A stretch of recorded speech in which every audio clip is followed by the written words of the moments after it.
Welcome to the Self-Confidence Self-Assessment. In this video, we're going to be talking about how you can build your self-confidence deliberately by shifting your focus. And that's key. What do you focus on in your life? Right now, I'm going to guess that at least part of your internal dialogue, part of your internal focus, where your mind goes on a daily basis, is on the left side of the screen, what you see here, in the negative. It's so easy with the way we're all programmed in this day and age to really kind of downplay our accomplishments. And when somebody says, "Hey, good job," or that you've really done an excellent thing over here, it's very easy for us to downplay that and say, "Well, it's no big deal." But at the same time, when we make a mistake, our minds amplify that. And we spend all kinds of time worrying and our fear-based self looking at that, looking at the wrong we've done in our lives and investing energy into making ourselves feel worse about this negative situation. With a slight shift and a powerful shift from the left side of my screen here to the right side, where we go from negative to a positive based focus, you can begin to develop and ingrain a high level of self-confidence. But again, it all comes down to this area of focus. Where does your mind go on a daily basis? With this self-assessment, we're going to give you some activities and exercises you can do to begin to train your mind to start focusing on this word you see here on the right side of the screen, on the positive, on the things that you do well, on your own self-worth. What is that worth to you? Is it worth investing 5, 10, 15 minutes a day into your own confidence and your own development? I think you would agree that it is. Let's take a look at the 4 elements of this self-assessment. We're going to first look at some events that are happening in your life, events that have happened to you or that are about to happen to you. We also want to look at your support system, the accomplishments you've made in your life, as well as any triumphs or tribulations that you've overcome. As you go through this video for the self-assessment, I'd like you to also have your workbook open. We will have specific exercises for you to complete and fill out as we cover each and every one of these 4 elements of your self-confidence self-assessment. So let's first talk about the events section of your workbook and of this assessment. We want to focus on 5 major areas of your life. And this will be different for you compared to somebody else, but we all have these 5 general areas: family, friends, school, career, and romantic. And some of these words are interchangeable, and you might need to adapt a few of these things to your situation, but you get the idea here.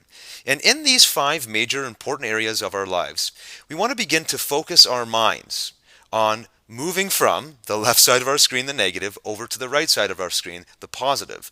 And we're going to start asking ourselves questions like, what are the 3 best things that someone in my family has said about me? Or what are the 3 best things that have happened to me in my school life or in my career? What are the 3 best things that I did in my romantic life, or that I did to help a friend, or to develop a relationship, or enhance a relationship with a friend? As you go through each of these questions and you think of 3 things for each of those categories, you'll notice a slight shift in yourself. You'll notice a shift in your energy and in your focus, which is what this entire assessment's all about. You're going to begin to spend lots of mental energy focusing on the best things in life, the best things somebody has said, the best things that have happened, and the best things that you did. This eliminates all of that negative chatter that's going on and replaces it with the positive. It gives you, like I said, an energy boost, but it also gives you a psychological boost, which will in turn boost your self-confidence. Imagine what this might do for your life if you spend some time dwelling on this every single day, even just for the next week. I think you'd agree this would have a major positive effect on your life. So that's the first piece. That's the event section of the self-assessment. The next section deals with accomplishments, but more importantly with triumphs. This entire self-assessment is really about focusing on your accomplishments, so that's sort of an all-encompassing aspect of this. But in the second section in particular, I really want you to dwell on 2 major aspects of your life. The first is one absolutely important major accomplishment that you are most proud of. Now, I'm sure if you spent some time thinking right now, you could come up with a fairly significant list of accomplishments that you've had in your life. I'd like you to pick. Give it a few minutes, but then pick what is one major accomplishment that you are most proud of. And give yourself time to really dwell on it, to write about the experience, to re-experience what that accomplishment was all about. Again, this allows you to shift your mind from maybe some self-doubt, some worry, and some fear into a higher, more powerful, empowered, inspired self, where you really get to re-experience this thing that made you so proud and feeling so accomplished. And then take that experience and leverage into the second question, which is, what is the largest obstacle you have overcome? Because I'm going to guess right now that any negativity or any self-doubt or worry that might be cropping up for you in your life right now is likely a result of some kind of obstacle that you're currently facing. Maybe it's a difficult financial situation, or maybe one of your relationships is in jeopardy and it's really causing you to look at life in a negative kind of way. By doing this exercise, by going back and looking at previous obstacles that you've overcome, again, you allow yourself to move from a negative focus to a positive focus and to remind yourself of what you're capable of when you really put your mind to it. So with this entire triumphs-based exercise, you're going to be looking at your accomplishments, but you're really going to be focusing on this whole idea of overcoming, of elevating yourself from a lower level to a higher level so that you can recreate the experience in your mind. And once you recreate it in your mind, you can recreate it in the physical world. That brings us to the third major section of the self-assessment. Here is where you're going to begin to do batches of 3 again. And you're going to start listing 3 people in your life. And this is your support system. This is important, right?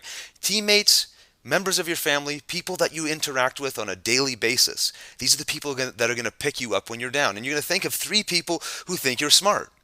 3 people who think that you're good looking, 3 people who find you fun, 3 people who respect you, 3 people who think you're a good person, and finally, 3 people who like to spend time with you.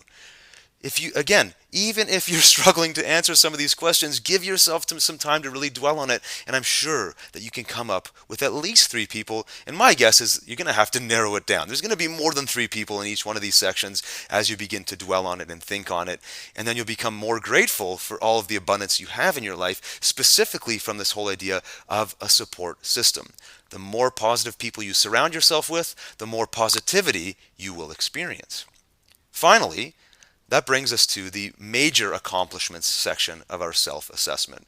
We've already been talking about a lot of accomplishments throughout this entire self-assessment, but in this final exercise, you really get to brainstorm all of your major accomplishments. This is, in my opinion, the most exciting part of this entire assessment. We're going to start off by having you list 10 of your top accomplishments so far in your life. This allows you, again, to dwell on the positive, moving from left to right, from negative to positive, but I also want you to make this a living document.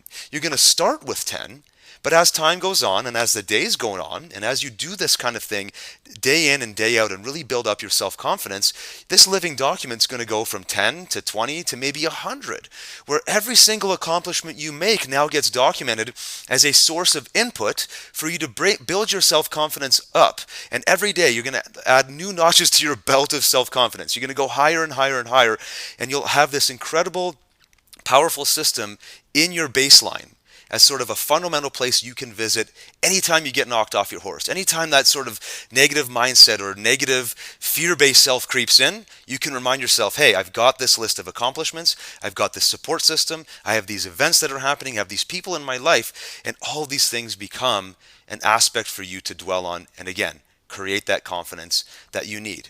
But ultimately, it comes down to you taking the decision, or making this decision, I should say, to really take control of your self-confidence. This is your life, and you know that a high degree of self-confidence will lead to a happier, more successful, more fulfilling life.